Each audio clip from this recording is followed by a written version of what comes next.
Less than a month before almost 200 world powers are scheduled to discuss how to reduce world carbon emissions, China may have broken its own record for the most polluted atmosphere the country has ever seen. State-run news agency Xinhua reported dangerous levels of particles smaller than 2.5 microns, known as PM 2.5 pollution. It's one of the more dangerous forms of contamination because the particles are small enough to go deep into your lungs and find their way into the bloodstream, which can cause heart disease, emphysema, and even cancer. The World Health Organization recommends maximum PM 2.5 levels of 35 micrograms per cubic meter, but readings spiked as high as 1,400 micrograms in the northeastern part of the country. The jump in smog could be due to cold weather. Most of the country still burns coal to power heating systems, and that throws a lot of pollution into the air. But heating their homes could come at a steep price for the Chinese people.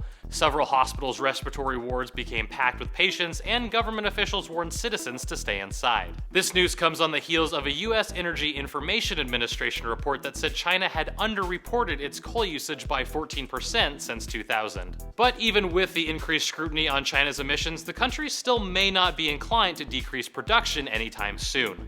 Chinese officials promised to peak the country's emissions by 2030, which is basically another way of saying they don't plan on slowing down for the next 15 years. For Newsy, I'm Grant Sunison.